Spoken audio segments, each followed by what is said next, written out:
ਸ਼੍ਰੀ ਅਕਾਲ। ਤੁਸੀਂ ਵੇਖ ਰਹੇ ਹੋ ਟੀਵੀ ਪੰਜਾਬ ਤੇ ਮੈਂ ਹਾਂ ਤੁਹਾਡੇ ਨਾਲ ਇੰਦਰਪ੍ਰੀਤ ਕੌਰ ਪੰਨੂ। ਖਬਰਾਂ ਦੇ ਇਸ ਬੁਲੇਟਿਨ ਦੇ ਵਿੱਚ ਤੁਹਾਡਾ ਸਵਾਗਤ ਹੈ। ਸਭ ਤੋਂ ਪਹਿਲਾਂ ਝਾਤ ਮਾਰਦੇ ਹਾਂ ਅੱਜ ਦੀਆਂ ਚੋਣਵੀਆਂ ਖਬਰਾਂ ਦੇ ਉੱਪਰ। ਸਰੀ 'ਚ ਕਿਸਾਨਾਂ ਦੇ ਹੱਕ 'ਚ ਕਾਰ ਰੈਲੀ, ਵੱਡੀ ਗਿਣਤੀ ਦੇ ਵਿੱਚ ਲੋਕਾਂ ਨੇ ਕੀਤਾ ਪ੍ਰਦਰਸ਼ਨ। ਆ ਗਈ ਕਰੋਨਾ ਵੈਕਸੀਨ, ਫਾਈਜ਼ਰ ਨੂੰ ਮਿਲੀ ਮਨਜ਼ੂਰੀ। ਕੈਨੇਡਾ ਦੇ ਵਿੱਚ ਕੋਵਿਡ-19 ਅਪਡੇਟ, ਦੱਸਾਂਗੇ ਕਰੋਨਾ ਵਾਇਰਸ ਦੇ ਕਿੱਥੋਂ ਆਏ ਕਿੰਨੇ ਮਾਮਲੇ ਸਾਹਮਣੇ। ਅਮਰੀਕਾ 'ਚ ਪੰਜਾਬੀਆਂ ਨੇ ਘੇਰੀ ਭਾਰਤੀ ਐਮਬੈਸੀ, ਕਿਸਾਨਾਂ ਦੇ ਹੱਕ ਦੇ ਵਿੱਚ ਕੀਤਾ ਪ੍ਰਦਰਸ਼ਨ। ਓਨਟਾਰੀਓ ਦੇ ਗੈਰ ਜ਼ਰੂਰੀ ਸਟੋਰ ਖੋਲ੍ਹਣ ਦੀ ਉੱਠ ਰਹੀ ਮੰਗ, ਕਿਹਾ ਸਖਤੀਆਂ ਬਾਅਦ ਵੀ ਨਹੀਂ ਕੰਟਰੋਲ ਹੋਏ ਮਾਮਲੇ। ਕਿਸਾਨ ਅੰਦੋਲਨ ਦੇ ਹੱਕ 'ਚ ਸਰੀ ਅੰਦਰ ਇੱਕ ਕਾਰ ਰੈਲੀ ਕੱਢੀ ਗਈ ਹੈ। ਵੱਡੇ ਪੱਧਰ ਤੇ ਰੈਲੀ ਕੱਢੀ ਗਈ ਜਿੱਥੇ ਬਜ਼ੁਰਗਾਂ ਤੋਂ ਲੈ ਕੇ ਬੱਚੇ ਇਸ ਦੇ ਵਿੱਚ ਸ਼ਾਮਿਲ ਹੋਏ ਨੇ। ਦੱਸ ਦਈਏ ਕਿ ਭਾਰਤ ਦੇ ਵਿੱਚ ਕਿਸਾਨਾਂ ਵੱਲੋਂ ਜੋ 3 ਖੇਤੀ ਕਾਨੂੰਨ ਨੇ ਉਹਨਾਂ ਦਾ ਵਿਰੋਧ ਕੀਤਾ ਜਾ ਰਿਹਾ ਹੈ। ਉਹਨਾਂ ਦੇ ਹੱਕ ਦੇ ਵਿੱਚ ਆਵਾਜ਼ ਲਗਾਤਾਰ ਕੈਨੇਡਾ 'ਚੋਂ ਵੀ ਉੱਠਦੀ ਹੋਈ ਨਜ਼ਰ ਆ ਰਹੀ ਹੈ। ਪਿਛਲੇ ਕੁਝ ਦਿਨਾਂ ਤੋਂ ਸਰੀ ਅੰਦਰ ਇਹ ਪ੍ਰਦਰਸ਼ਨ ਕੀਤਾ ਜਾ ਰਿਹਾ ਸੀ ਸ਼ਾਂਤਮਈ ਢੰਗ ਦੇ ਨਾਲ, ਤੇ ਅੱਜ ਇਸੇ ਹੱਕ ਦੇ ਵਿੱਚ ਜਿਹੜੀ ਹੈ ਕਾਰ ਰੈਲੀ ਕੱਢੀ ਗਈ। ਦੱਸ ਦਈਏ ਕਿ ਕੋਵਿਡ-19 ਦੀਆਂ ਸਾਰੇ ਨਿਯਮਾਂ ਦੀ ਇੱਥੇ ਪਾਲਣਾ ਕੀਤੀ ਗਈ ਹੈ। ਲਗਾਤਾਰ ਇਹੀ ਮੰਗ ਕੀਤੀ ਜਾ ਰਹੀ ਹੈ ਕਿ ਭਾਰਤ ਸਰਕਾਰ ਇਹ ਜੋ ਖੇਤੀ ਨਾਲ ਸੰਬੰਧਿਤ 3 ਕਾਨੂੰਨ ਲਿਆਂਦੇ ਗਏ ਨੇ, ਜਿਸ ਦਾ ਕਿਸਾਨ ਲਗਾਤਾਰ ਵਿਰੋਧ ਕਰ ਰਹੇ ਨੇ, ਉਸ ਨੂੰ ਵਾਪਸ ਲਿਆ ਜਾਵੇ। ਜ਼ਿਕਰਯੋਗ ਹੈ ਕਿ ਹਾਲ ਹੀ ਦੇ ਵਿੱਚ ਕੈਨੇਡੀਅਨ ਪ੍ਰਧਾਨ ਮੰਤਰੀ ਜਸਟਿਨ ਟਰੂਡੋ ਵੱਲੋਂ ਵੀ ਇਸ ਦੇ ਵਿੱਚ ਆਪਣੀ ਗੱਲ ਕਹੀ ਗਈ ਸੀ, ਜਿਸ ਦਾ ਮੋੜਵਾਂ ਜਵਾਬ ਭਾਰਤ ਵਾਲੇ ਪਾਸਿਓਂ ਵੀ ਦੇਖਣ ਨੂੰ ਮਿਲਿਆ। ਸੋ ਤਸਵੀਰਾਂ ਵੀ ਦਿਖਾਉਂਦੇ ਹਾਂ ਤੇ ਖਬਰ ਵੀ ਤੁਹਾਡੇ ਨਾਲ ਸਾਂਝੀ ਕਰਦੇ ਹਾਂ ਕਿ ਕਿਸ ਤਰ੍ਹਾਂ ਅੱਜ ਰੈਲੀ ਕਿਸਾਨਾਂ ਦੇ ਹੱਕ 'ਚ ਸਰੀ ਅੰਦਰ ਕੱਢੀ ਗਈ। ਭਾਰਤ ਦੇ ਕਿਸਾਨਾਂ ਦੇ ਹੱਕ 'ਚ ਸਰੀ ਅੰਦਰ ਇੱਕ ਵਿਸ਼ਾਲ ਕਾਰ ਰੈਲੀ ਕੱਢੀ ਗਈ। ਇਸ ਦੇ ਵਿੱਚ ਬਜ਼ੁਰਗਾਂ ਤੋਂ ਲੈ ਕੇ ਬੱਚੇ, ਵੱਡੇ ਪੱਧਰ ਤੇ ਲੋਕ ਸ਼ਾਮਿਲ ਹੋਏ। ਇਹ ਕਾਰ ਰੈਲੀ ਸਰੀ ਤੋਂ ਵੈਨਕੂਵਰ ਤੱਕ ਗਈ, ਜਿੱਥੇ ਇੰਡੀਅਨ ਕੌਂਸਲੇਟ ਦੇ ਬਾਹਰ ਪ੍ਰਦਰਸ਼ਨ ਕੀਤਾ ਗਿਆ। ਪਿਛਲੇ ਕੁਝ ਦਿਨਾਂ ਤੋਂ ਸਰੀ ਦੇ ਵਿੱਚ ਕਿਸਾਨਾਂ ਦੇ ਲਈ ਪ੍ਰੋਟੈਸਟ ਕੀਤਾ ਜਾ ਰਿਹਾ ਹੈ। ਦੱਸ ਦਈਏ ਕਿ ਭਾਰਤ ਦੇ ਕਿਸਾਨ ਦਿੱਲੀ ਦੇ ਵਿੱਚ ਆਪਣੇ ਹੱਕਾਂ ਦੀ ਲੜਾਈ ਲੜ ਰਹੇ ਹਨ। ਉਹ ਮੰਗ ਕਰ ਰਹੇ ਹਨ ਕਿ ਭਾਰਤ ਸਰਕਾਰ ਇਹਨਾਂ ਕਾਨੂੰਨਾਂ ਨੂੰ ਰੱਦ ਕਰੇ ਜੋ ਖੇਤੀਬਾੜੀ ਦੇ ਨਾਲ ਸੰਬੰਧਿਤ ਉਹਨਾਂ ਦੇ ਲਈ ਲਿਆਂਦੇ ਗਏ ਨੇ। ਇਸੇ ਦੇ ਚੱਲਦਿਆਂ ਭਾਰਤ ਦੇ ਵੱਖ-ਵੱਖ ਸੂਬਿਆਂ ਤੋਂ ਕਿਸਾਨ ਆਪਣੇ ਪਰਿਵਾਰਾਂ ਸਮੇਤ ਦਿੱਲੀ ਦੇ ਅੰਦਰ ਪ੍ਰੋਟੈਸਟ ਕਰ ਰਹੇ ਨੇ। ਇਹਨਾਂ ਕਿਸਾਨਾਂ ਦੇ ਹੱਕ ਵਿੱਚ ਹੀ ਸਰੀ ਅੰਦਰ ਇਹ ਪ੍ਰਦਰਸ਼ਨ ਦੇਖਿਆ ਗਿਆ। ਇੱਥੇ ਕੋਵਿਡ-19 ਦੇ ਨਿਯਮਾਂ ਦੀ ਪਾਲਣਾ ਕਰਦਿਆਂ ਪ੍ਰਦਰਸ਼ਨ ਕੀਤਾ ਗਿਆ। ਪਿਛਲੇ ਦਿਨੀ ਕੈਨੇਡਾ ਦੇ ਐਮਪੀ ਅਤੇ ਵਿਧਾਇਕਾਂ ਨੇ ਵੀ ਕਿਸਾਨਾਂ ਦੀ ਸਪੋਰਟ ਕੀਤੀ ਸੀ। ਪ੍ਰਧਾਨ ਮੰਤਰੀ ਜਸਟਿਨ ਟਰੂਡੋ ਨੇ ਵੀ ਇਸ ਦੇ ਨਾਲ ਸੰਬੰਧਿਤ ਆਪਣੇ ਵਿਚਾਰ ਸਾਹਮਣੇ ਰੱਖੇ ਸਨ। ਸੋ ਜਿਹੜੇ ਲੋਕ ਇੱਥੇ ਪ੍ਰੋਟੈਸਟ ਕਰਨ ਪਹੁੰਚੇ, ਜਾਣੀ ਕਿ ਇਸ ਕਾਰ ਰੈਲੀ ਦੇ ਵਿੱਚ ਸ਼ਾਮਿਲ ਹੋਣ ਪਹੁੰਚੇ, ਉਹਨਾਂ ਅਪੀਲ ਕੀਤੀ ਹੈ ਕਿ ਭਾਰਤ ਸਰਕਾਰ ਖੇਤੀ ਨਾਲ ਸੰਬੰਧਿਤ ਇਹਨਾਂ ਕਾਨੂੰਨਾਂ ਨੂੰ ਰੱਦ ਕਰੇ, ਤੇ ਨਾਲ ਹੀ ਉਹਨਾਂ ਇਹ ਵੀ ਕਿਹਾ ਕਿ ਵਿਦੇਸ਼ਾਂ ਦੀ ਧਰਤੀ ਦੇ ਉੱਪਰ ਵਸਦੇ ਪੰਜਾਬੀ ਵੀ ਆਪਣੀ ਆਵਾਜ਼ ਇਸ ਨੂੰ ਲੈ ਕੇ ਬੁਲੰਦ ਕਰਨ, ਤਾਂ ਕਿ ਭਾਰਤ ਸਰਕਾਰ ਦੇ ਕੰਨਾਂ ਤੱਕ ਇਹ ਆਵਾਜ਼ ਉਹਨਾਂ ਦੀ ਵੀ ਪਹੁੰਚ ਸਕੇ। ਵਿਦੇਸ਼ਾਂ ਦੇ ਵਿੱਚ ਵਸਦੇ ਪੰਜਾਬੀਆਂ ਨੇ ਵੀ ਕਿਸਾਨ ਜੋ ਦਿੱਲੀ ਦੇ ਵਿੱਚ ਸੰਘਰਸ਼ ਕਰ ਰਹੇ ਨੇ, ਖੇਤੀ ਬਿੱਲਾਂ ਦੇ ਖਿਲਾਫ ਪ੍ਰੋਟੈਸਟ ਕਰ ਰਹੇ ਨੇ, ਉਹਨਾਂ ਦੇ ਹੱਕ 'ਚ ਆਵਾਜ਼ ਬੁਲੰਦ ਕੀਤੀ ਹੈ। ਨਿਊਯਾਰਕ ਦੇ ਵਿੱਚ ਵੀ ਅਜਿਹਾ ਪ੍ਰੋਟੈਸਟ ਪ੍ਰਦਰਸ਼ਨ ਦੇਖਣ ਨੂੰ ਮਿਲਿਆ, ਜਿੱਥੇ ਕਿ ਇੰਡੀਅਨ ਐਮਬੈਸੀ ਨੂੰ ਘੇਰਾ ਇਹਨਾਂ ਪੰਜਾਬੀਆਂ ਨੇ ਪਾ ਲਿਆ। ਉਹਨਾਂ ਵੱਲੋਂ ਲਗਾਤਾਰ ਇਹੀ ਗੱਲ ਕਹੀ ਗਈ ਕਿ ਜੋ ਖੇਤੀ ਨਾਲ ਸੰਬੰਧਿਤ ਭਾਰਤ ਸਰਕਾਰ ਵੱਲੋਂ ਇਹ ਕਾਨੂੰਨ ਲਿਆਂਦੇ ਗਏ ਨੇ, ਇਹਨਾਂ ਨੂੰ ਵਾਪਸ ਲਿਆ ਜਾਵੇ, ਕਿਉਂਕਿ ਇਹ ਕਾਨੂੰਨ ਕਿਸਾਨ ਮਾਰੂ ਨੇ। ਬੈਨਰਸ ਹੱਥਾਂ ਦੇ ਵਿੱਚ ਇਹਨਾਂ ਪ੍ਰੋਟੈਸਟਰਸ ਦੇ ਵੱਲੋਂ ਫੜੇ ਗਏ ਸੀ, ਜਿਨ੍ਹਾਂ ਨਿਊਯਾਰਕ ਦੇ ਵਿੱਚ ਪ੍ਰਦਰਸ਼ਨ ਕੀਤਾ। ਉਹਨਾਂ ਬੈਨਰਸ ਦੇ ਉੱਪਰ ਇਹੀ ਲਿਖਿਆ ਸੀ, ਭਾਰਤ ਖਿਲਾਫ, ਜੋ ਭਾਰਤ ਸਰਕਾਰ ਹੈ ਉਸ ਦੇ ਖਿਲਾਫ ਨਾਅਰੇਬਾਜ਼ੀ, ਤੇ ਨਾਲ ਦੀ ਨਾਲ ਜੋ ਭਾਰਤ ਦੇ ਪ੍ਰਧਾਨ ਮੰਤਰੀ ਨਰਿੰਦਰ ਮੋਦੀ ਤੇ ਹਰਿਆਣਾ ਦੇ ਮੁੱਖ ਮੰਤਰੀ ਨੇ, ਉਹਨਾਂ ਖਿਲਾਫ ਵੀ ਨਾਅਰੇਬਾਜ਼ੀ ਕਰਦੇ ਹੋਏ ਇਹ ਪ੍ਰੋਟੈਸਟਰਸ ਨਜ਼ਰ ਆਏ। ਭਾਰਤ ਦੇ ਖੇਤੀਬਾੜੀ ਕਾਨੂੰਨਾਂ ਦਾ ਵਿਰੋਧ ਨਿਊਯਾਰਕ ਦੇ ਵਿੱਚ ਵੀ ਦੇਖਣ ਨੂੰ ਮਿਲਿਆ, ਜਿੱਥੇ ਭਾਰਤੀ ਅੰਬੈਸੀ ਸਾਹਮਣੇ ਪ੍ਰੋਟੈਸਟ ਕੀਤਾ ਗਿਆ। ਅਮਰੀਕਾ ਦੇ ਮੈਨਹਟਨ, ਨਿਊਯਾਰਕ ਵਿਖੇ ਸਥਿਤ ਭਾਰਤੀ ਅੰਬੈਸੀ ਸਾਹਮਣੇ ਪੰਜਾਬੀ ਸਿੱਖ ਭਾਈਚਾਰੇ ਵੱਲੋਂ ਖੇਤੀਬਾੜੀ ਕਾਨੂੰਨਾਂ ਦਾ ਵਿਰੋਧ ਕੀਤਾ ਗਿਆ। ਇਹ ਪ੍ਰਦਰਸ਼ਨ ਕਿਸਾਨਾਂ ਦੇ ਦਿੱਲੀ ਦੇ ਵਿੱਚ ਚੱਲ ਰਹੇ ਕਿਸਾਨ ਮੋਰਚੇ ਦੀ ਜੰਗ ਨੂੰ ਇਨਸਾਫ ਦਿਵਾਉਣ ਅਤੇ ਉਹਨਾਂ ਦਾ ਸਮਰਥਨ ਕਰਨ ਦੇ ਲਈ ਕੀਤਾ ਗਿਆ। ਭਾਰਤ ਦੇ ਵਿੱਚ ਮੋਦੀ ਸਰਕਾਰ ਅਤੇ ਹਰਿਆਣਾ ਦੇ ਮੁੱਖ ਮੰਤਰੀ ਮਨੋਹਰ ਲਾਲ ਖੱਟੜ ਦੇ ਖਿਲਾਫ ਜ਼ਬਰਦਸਤ ਵਿਰੋਧ ਪ੍ਰਦਰਸ਼ਨ ਕੀਤਾ ਗਿਆ। ਇਸ ਮੌਕੇ ਭਾਰੀ ਗਿਣਤੀ ਦੇ ਵਿੱਚ ਪੰਜਾਬੀ ਭਾਈਚਾਰੇ ਦੇ ਲੋਕ ਹੱਥਾਂ ਦੇ ਵਿੱਚ ਬੈਨਰ ਲੈ ਕੇ ਇੰਡੀਅਨ ਐਮਬੈਸੀ ਦੇ ਬਾਹਰ ਨਾਅਰੇ ਮਾਰਦੇ ਹੋਏ ਨਜ਼ਰ ਆਏ। ਇਸ ਪ੍ਰੋਟੈਸਟ ਦੇ ਵਿੱਚ ਬਜ਼ੁਰਗ, ਨੌਜਵਾਨ ਅਤੇ ਔਰਤਾਂ ਵੀ ਸ਼ਾਮਲ ਸਨ। ਇਹਨਾਂ ਪ੍ਰੋਟੈਸਟ ਕਰਨ ਵਾਲਿਆਂ ਨੇ ਮੋਦੀ ਸਰਕਾਰ ਵੱਲੋਂ ਭਾਰਤ ਦੇ ਵਿੱਚ ਜ਼ਬਰਦਸਤੀ 3 ਖੇਤੀਬਾੜੀ ਕਾਨੂੰਨ ਲਾਗੂ ਕੀਤੇ ਜਾਣ ਤੇ ਇਹਨਾਂ 3 ਖੇਤੀ ਬਿੱਲਾਂ ਦਾ ਵਿਰੋਧ ਬੜੇ ਜੋਸ਼ ਦੇ ਨਾਲ ਕੀਤਾ ਅਤੇ ਕਿਸਾਨਾਂ ਦੇ ਹੱਕ ਦੇ ਵਿੱਚ ਨਾਅਰੇਬਾਜ਼ੀ ਕੀਤੀ। ਇਸ ਮੌਕੇ ਸਥਾਨਕ ਪੁਲਿਸ ਨੇ ਅੰਬੈਸੀ ਦੇ ਬਾਹਰ ਸੁਰੱਖਿਆ ਦੇ ਪ੍ਰਬੰਧ ਕੀਤੇ ਹੋਏ ਸਨ। ਇਹ ਰੋਸ ਪ੍ਰਦਰਸ਼ਨਕਾਰੀ ਮੋਦੀ ਸਰਕਾਰ ਮੁਰਦਾਬਾਦ ਦੇ ਨਾਲ-ਨਾਲ ਹਰਿਆਣਾ ਦੇ ਮੁੱਖ ਮੰਤਰੀ ਮਨੋਹਰ ਲਾਲ ਖੱਟੜ ਦੇ ਵਿਰੁੱਧ ਵੀ ਨਾਅਰੇਬਾਜ਼ੀ ਕਰਦੇ ਨਜ਼ਰ ਆਏ ਅਤੇ ਮੰਗ ਕਰ ਰਹੇ ਸਨ ਕਿ ਕਿਸਾਨਾਂ ਤੇ ਥੋਪੇ ਗਏ 3 ਕਾਲੇ ਕਾਨੂੰਨ ਵਾਪਸ ਲਏ ਜਾਣ। ਦੱਸ ਦਈਏ ਕਿ ਭਾਰਤ ਦੇ ਵਿੱਚ ਜੋ ਕਿਸਾਨਾਂ ਵੱਲੋਂ ਇਹਨਾਂ ਖੇਤੀਬਾੜੀ ਬਿੱਲਾਂ ਦਾ ਵਿਰੋਧ ਕੀਤਾ ਜਾ ਰਿਹਾ ਹੈ, ਇਸ ਦਾ ਅਸਰ ਵਿਦੇਸ਼ਾਂ ਦੀ ਧਰਤੀ ਦੇ ਉੱਪਰ ਵੀ ਦੇਖਣ ਨੂੰ ਮਿਲਿਆ ਹੈ। ਇਸੇ ਦੇ ਚੱਲਦਿਆਂ ਹੀ ਨਿਊਯਾਰਕ ਦੇ ਵਿੱਚ ਵੀ ਇਹ ਪ੍ਰੋਟੈਸਟ ਕੀਤਾ ਗਿਆ। ਕੋਵਿਡ-19 ਦੇ ਵੈਕਸੀਨ ਦੇ ਨਾਲ ਸੰਬੰਧਿਤ ਵੱਡੀ ਖਬਰ ਸਾਹਮਣੇ ਆਈ ਹੈ। ਫਾਈਜ਼ਰ ਦਾ ਜੋ ਕਰੋਨਾ ਟੀਕਾ ਹੈ ਉਸ ਨੂੰ ਮਨਜ਼ੂਰੀ ਮਿਲ ਗਈ ਹੈ। ਉਸ ਦਾ ਇਸਤੇਮਾਲ ਜਿਹੜਾ ਕੀਤਾ ਜਾ ਸਕਦਾ ਹੈ। ਬ੍ਰਿਟੇਨ ਦੇ ਵਿੱਚ ਅਗਲੇ ਹਫ਼ਤੇ ਤੋਂ ਇਸ ਨੂੰ ਲਗਾਇਆ ਜਾਣਾ ਸ਼ੁਰੂ ਕਰ ਦਿੱਤਾ ਜਾਏਗਾ, ਯਾਨੀ ਕਿ ਵੈਕਸੀਨੇਸ਼ਨ ਸ਼ੁਰੂ ਹੋ ਜਾਏਗੀ। ਤੇ ਨਾਲ ਦੀ ਨਾਲ ਉਮੀਦ ਹੁਣ ਜਿਹੜੀ ਹੈ ਜਤਾਈ ਜਾ ਰਹੀ ਹੈ ਕਿ ਬਾਕੀ ਦੇਸ਼ ਵੀ ਜੋ ਇਸ ਦੀ ਉਡੀਕ ਕਰ ਰਹੇ ਨੇ ਉਹਨਾਂ ਨੂੰ ਜਲਦ ਤੋਂ ਜਲਦ ਇਹ ਵੈਕਸੀਨ ਪਹੁੰਚ ਜਾਏਗਾ। ਬਾਕੀ ਇਸ ਦੇ ਨਾਲ ਸੰਬੰਧਿਤ ਜਾਣਕਾਰੀ ਸਾਰੀ ਤੁਹਾਡੇ ਨਾਲ ਇਸ ਖਬਰ ਦੇ ਵਿੱਚ ਸਾਂਝੀ ਕਰਾਂਗੇ। ਫਾਈਜ਼ਰ ਦੇ ਟੀਕੇ ਨੂੰ ਮਨਜ਼ੂਰੀ ਮਿਲ ਗਈ ਹੈ। ਇਸ ਦੇ ਨਾਲ ਹੀ ਅਗਲੇ ਹਫ਼ਤੇ ਤੋਂ ਯੂਕੇ ਦੇ ਵਿੱਚ ਮਰੀਜ਼ਾਂ ਨੂੰ ਕੋਵਿਡ-19 ਵੈਕਸੀਨ ਦਿੱਤੀ ਜਾਵੇਗੀ। ਯੂਕੇ ਵੱਲੋਂ ਫਾਈਜ਼ਰ ਅਤੇ ਬਾਇਓਟੈਕ ਦੇ ਕਰੋਨਾ ਵਾਇਰਸ ਟੀਕੇ ਨੂੰ ਅਪਰੂਵਲ ਦੇ ਦਿੱਤਾ ਗਿਆ ਹੈ। ਹੁਣ ਬ੍ਰਿਟੇਨ ਕੋਵਿਡ-19 ਟੀਕੇ ਨੂੰ ਮਨਜ਼ੂਰੀ ਦੇਣ ਵਾਲਾ ਪਹਿਲਾ ਵੈਸਟਰਨ ਦੇਸ਼ ਬਣ ਗਿਆ ਹੈ। ਜਾਣਕਾਰੀ ਅਨੁਸਾਰ ਵੈਕਸੀਨੇਸ਼ਨ 7 ਦਸੰਬਰ ਤੋਂ ਸ਼ੁਰੂ ਹੋਵੇਗੀ। ਸਭ ਤੋਂ ਪਹਿਲਾਂ ਯੂਕੇ ਦੇ ਵਿੱਚ ਨੈਸ਼ਨਲ ਹੈਲਥ ਸਰਵਿਸਿਜ਼ ਦੇ EMPLOYEES ਨੂੰ ਇਹ ਵੈਕਸੀਨ ਦਿੱਤਾ ਜਾਵੇਗਾ। ਦੱਸ ਦਈਏ ਕਿ ਇਸ ਤੋਂ ਪਹਿਲਾਂ ਰੂਸ ਨੇ ਸਪੁਤਨਿਕ V ਟੀਕੇ ਦੇ ਯੂਜ਼ ਨੂੰ ਮਨਜ਼ੂਰੀ ਦੇ ਦਿੱਤੀ ਸੀ। ਹੈਲਥ ਸੈਕਟਰੀ ਮੈਟ ਹੈਨਕੌਕ ਦੇ ਅਨੁਸਾਰ ਇਹ ਟੀਕਾ ਸਭ ਤੋਂ ਪਹਿਲਾਂ ਸਿਰਫ ਬਜ਼ੁਰਗਾਂ ਨੂੰ ਲਗਾਇਆ ਜਾਵੇਗਾ। ਬ੍ਰਿਟੇਨ ਦੇ ਵਿੱਚ ਅਗਲੇ ਹਫ਼ਤੇ ਤੋਂ ਆਮ ਲੋਕਾਂ ਦੇ ਲਈ ਵੈਕਸੀਨ ਉਪਲਬਧ ਹੋਵੇਗੀ। 180 ਦੇਸ਼ ਕਰੋਨਾ ਵੈਕਸੀਨ ਦੀ ਉਡੀਕ ਕਰ ਰਹੇ ਹਨ। ਬ੍ਰਿਟੇਨ ਨੇ ਫਾਈਜ਼ਰ ਅਤੇ ਬਾਇਓਟੈਕ ਦੇ 2 ਸ਼ਾਟ ਟੀਕੇ ਦੀਆਂ 40 ਮਿਲੀਅਨ ਖੁਰਾਕਾਂ ਦਾ ਆਰਡਰ ਦਿੱਤਾ ਹੈ। ਫਾਈਜ਼ਰ ਮੁਤਾਬਕ ਇਹ ਟੀਕਾ ਵਾਇਰਸ ਤੋਂ ਬਚਾਅ ਦੇ ਵਿੱਚ 95% ਤੋਂ ਵੱਧ ਅਸਰਦਾਰ ਪਾਇਆ ਗਿਆ। ਬ੍ਰਿਟੇਨ ਦੇ ਫੋਰਨ ਮਿਨਿਸਟਰ ਡੋਮਿਨਿਕ ਰਾਬ ਨੇ ਪਹਿਲਾਂ ਹੀ ਇੱਕ ਇੰਟਰਵਿਊ ਦੇ ਵਿੱਚ ਕਿਹਾ ਸੀ ਕਿ ਇਹ ਟੀਕਾ ਬ੍ਰਿਟੇਨ ਦੇ ਵਿੱਚ ਅਗਲੇ ਹਫ਼ਤੇ ਤੋਂ ਉਪਲਬਧ ਕਰ ਦਿੱਤਾ ਜਾਵੇਗਾ। ਫਾਈਜ਼ਰ ਬਾਇਓਟੈਕ ਕਰੋਨਾ ਵਾਇਰਸ ਟੀਕੇ ਨੂੰ ਯੂਕੇ ਦੇ ਮੈਡੀਕਲ ਰੈਗੂਲੇਟਰਸ, ਮੈਡੀਸਿਨ ਅਤੇ health care products regulatory agency ਦੁਆਰਾ ਪ੍ਰਵਾਨਗੀ ਦਿੱਤੀ ਗਈ ਹੈ। ਫਾਈਜ਼ਰ ਦੀ ਵੈਕਸੀਨ ਵੱਲੋਂ ਇੱਕ ਨਵੀਂ ਜੈਨੇਟਿਕ ਟੈਕਨੋਲੋਜੀ ਦੀ ਵਰਤੋਂ ਕੀਤੀ ਗਈ ਹੈ, ਜਿਸ ਦੇ ਨਾਲ ਕਨਵੈਨਸ਼ਨਲ ਇੰਜੈਕਸ਼ਨਸ ਦੇ ਨਾਲੋਂ ਵੱਖਰੀ ਹੈ, ਜੋ ਵਿਗਿਆਨ ਦੇ ਵਿੱਚ ਸਭ ਤੋਂ ਅੱਗੇ ਹੈ। ਇਸ ਖਬਰ 'ਚ ਜਾਣਕਾਰੀ ਤੁਹਾਡੇ ਨਾਲ ਸਾਂਝੀ ਕਰਾਂਗੇ ਕਿ ਕੈਨੇਡਾ ਦੇ ਕਿਸ ਹਿੱਸੇ ਤੋਂ ਕਿੰਨੇ ਕੋਵਿਡ-19 ਦੇ ਨਾਲ ਸੰਬੰਧਿਤ ਮਾਮਲੇ ਸਾਹਮਣੇ ਆਏ ਨੇ। ਦੱਸ ਦਈਏ ਕਿ ਲਗਾਤਾਰ ਇਹ ਜਿਹੜੇ ਮਾਮਲੇ ਵਧਦੇ ਜਾ ਰਹੇ ਨੇ। ਹੁਣ ਇੰਤਜ਼ਾਰ ਕੋਵਿਡ-19 ਦੀ ਵੈਕਸੀਨ ਦਾ ਕੀਤਾ ਜਾ ਰਿਹਾ, ਪਰ ਅਪੀਲ ਲਗਾਤਾਰ ਕੈਨੇਡਾ ਵਾਸੀਆਂ ਨੂੰ ਇਹੀ ਕੀਤੀ ਜਾ ਰਹੀ ਹੈ, ਜਦ ਤੱਕ ਕਰੋਨਾ ਦਾ ਟੀਕਾ ਨਹੀਂ ਆ ਜਾਂਦਾ, ਜਿਹੜੀਆਂ ਹਦਾਇਤਾਂ ਨੇ ਉਹਨਾਂ ਦੀ ਪਾਲਣਾ ਕੀਤੀ ਜਾਵੇ। ਕੋਵਿਡ-19 ਦੀ ਸਾਰੇ ਜਿਹੜੇ ਨਿਯਮ ਨੇ ਉਹਨਾਂ ਨੂੰ ਫੋਲੋ ਕੀਤਾ ਜਾਵੇ। ਅੱਜ ਓਨਟਾਰੀਓ ਤੋਂ 1723 ਕੋਵਿਡ ਕੇਸ ਰਿਪੋਰਟ ਹੋਏ ਅਤੇ 35 ਮੌਤਾਂ ਵੀ ਦਰਜ ਕੀਤੀਆਂ ਗਈਆਂ ਨੇ। ਨੋਵਾ ਸਕੋਟੀਆ ਦੇ ਵਿੱਚ 17 ਨਵੇਂ ਮਾਮਲਿਆਂ ਦੀ ਪੁਸ਼ਟੀ ਤੋਂ ਬਾਅਦ 127 ਇੱਥੇ ਐਕਟਿਵ ਕੇਸ ਹੋ ਗਏ ਹਨ। ਓਨਟਾਰੀਓ ਦੇ ਇੱਕ ਸਕੂਲ ਦੇ ਵਿੱਚ 29 ਸਟੂਡੈਂਟਸ ਅਤੇ 9 ਸਟਾਫ ਮੈਂਬਰ ਵੀ ਇਸ ਵਾਇਰਸ ਦੀ ਲਪੇਟ ਦੇ ਵਿੱਚ ਆ ਗਏ। ਨਾਲ ਹੀ ਹੋਰ 166 ਕੇਸ ਪ੍ਰੋਵਿੰਸ ਦੇ ਆਸ-ਪਾਸ ਦੇ ਸਕੂਲਾਂ ਤੋਂ ਸਾਹਮਣੇ ਆਏ। ਪੀਲ ਰੀਜਨ ਦੇ ਵਿੱਚ 500, 410 ਟੋਰਾਂਟੋ ਅਤੇ 196 ਯਾਰਕ ਰੀਜਨ ਤੋਂ ਕੋਵਿਡ ਕੇਸ ਰਿਕਾਰਡ ਹੋਏ ਹਨ। 44,226 ਕੁੱਲ ਟੈਸਟ ਇੱਥੇ ਕੀਤੇ ਗਏ। 696 ਕੋਵਿਡ ਮਰੀਜ਼ ਹਸਪਤਾਲ ਦੇ ਵਿੱਚ ਨੇ, ਜਿਨ੍ਹਾਂ ਦੇ ਵਿੱਚੋਂ 183 ਇੰਟੈਂਸਿਵ ਕੇਅਰ ਅਧੀਨ ਅਤੇ 106 ਵੈਂਟੀਲੇਟਰਸ ਦੇ ਉੱਪਰ ਹਨ। ਕਿਊਬੈਕ ਦੇ ਵਿੱਚ 1,514 ਨਵੇਂ ਇਨਫੈਕਸ਼ਨ ਦੇ ਨਾਲ ਜੁੜੇ ਮਾਮਲੇ ਸਾਹਮਣੇ ਆਏ ਤੇ ਹੁਣ ਤੱਕ ਇੱਥੇ 1,45,062 ਕੇਸ ਸਾਹਮਣੇ ਆ ਚੁੱਕੇ ਨੇ ਅਤੇ ਇਹਨਾਂ ਦੇ ਵਿੱਚੋਂ 12,740 ਇੱਥੇ ਐਕਟਿਵ ਕੇਸ ਨੇ। 43 ਜਾਨਾਂ ਵੀ ਕਿਊਬੈਕ ਦੇ ਵਿੱਚ ਇਸ ਵਾਇਰਸ ਕਾਰਨ ਗਈਆਂ ਨੇ। 1,25,197 ਇੱਥੇ ਰਿਕਵਰਡ ਕੇਸਿਸ ਵੀ ਨੇ। ਮੈਨੀਟੋਬਾ ਦੇ ਵਿੱਚ 277 ਕਰੋਨਾ ਕੇਸ ਪਾਏ ਗਏ ਅਤੇ 14 ਇੱਥੇ ਇਸ ਵਾਇਰਸ ਦੇ ਕਾਰਨ ਮੌਤਾਂ ਵੀ ਹੋਈਆਂ ਨੇ। 351 ਮਰੀਜ਼ ਹਸਪਤਾਲ ਵਿੱਚ ਜੇਰੇ ਇਲਾਜ ਹਨ, ਜਿਨ੍ਹਾਂ ਦੇ ਵਿੱਚੋਂ 51 ਇੰਟੈਂਸਿਵ ਕੇਅਰ ਅਧੀਨ ਹਨ। ਜਾਣਕਾਰੀ ਸਾਂਝੀ ਕਰਦੇ ਹਾਂ ਕੈਨੇਡਾ ਕੇਸਿਸ ਓਵਰਵਿਊ ਦੀ, ਤਾਂ 3,87,000 ਦੇ ਕਰੀਬ ਹੁਣ ਤੱਕ ਕੁੱਲ ਮਾਮਲੇ ਇੱਥੇ ਸਾਹਮਣੇ ਆ ਚੁੱਕੇ ਨੇ। 12,301 ਲੋਕਾਂ ਦੀ ਇਸ ਵਾਇਰਸ ਦੇ ਕਾਰਨ ਜਾਨ ਜਾ ਚੁੱਕੀ ਹੈ। ਨਾਲ ਦੀ ਨਾਲ ਹੀ 3,07,000 ਦੇ ਕਰੀਬ ਕੈਨੇਡਾ ਦੇ ਵਿੱਚ ਰਿਕਵਰਡ ਕੇਸਿਸ ਹਨ। ਨੋਵਾ ਸਕੋਟੀਆ ਵੱਲੋਂ ਨਵੇਂ ਡਰਾਅ ਨੂੰ ਕੱਢਿਆ ਗਿਆ ਹੈ। ਐਲਾਨ ਕੀਤਾ ਗਿਆ ਹੈ ਇਸ ਨਵੇਂ ਡਰਾਅ ਦਾ, ਪਰ ਇਸ ਤਹਿਤ ਕਿੰਨੇ ਉਮੀਦਵਾਰਾਂ ਨੂੰ ਸੱਦਾ ਦਿੱਤਾ ਗਿਆ ਹੈ, ਇਹ ਜਾਣਕਾਰੀ ਅਜੇ ਤੱਕ ਸਾਂਝੀ ਨਹੀਂ ਕੀਤੀ ਗਈ। ਨੋਵਾ ਸਕੋਟੀਆ ਵੱਲੋਂ ਨਵੰਬਰ ਡਰਾਅ ਦਾ ਐਲਾਨ ਕੀਤਾ ਗਿਆ। Express entry linked labour market ਤਹਿਤ ਪਰਮਨੈਂਟ ਰੈਜ਼ੀਡੈਂਸ ਦੇ ਲਈ ਸੱਦਾ ਦਿੱਤਾ ਗਿਆ। ਹਾਲਾਂਕਿ ਨੋਵਾ ਸਕੋਟੀਆ ਨੋਮੀਨੀ ਪ੍ਰੋਗਰਾਮ ਵੱਲੋਂ ਅਜੇ ਤੱਕ ਇਹ ਨਹੀਂ ਦੱਸਿਆ ਗਿਆ ਕਿ ਕਿੰਨੇ ਇਨਵੀਟੇਸ਼ਨ ਦਿੱਤੇ ਗਏ ਹਨ।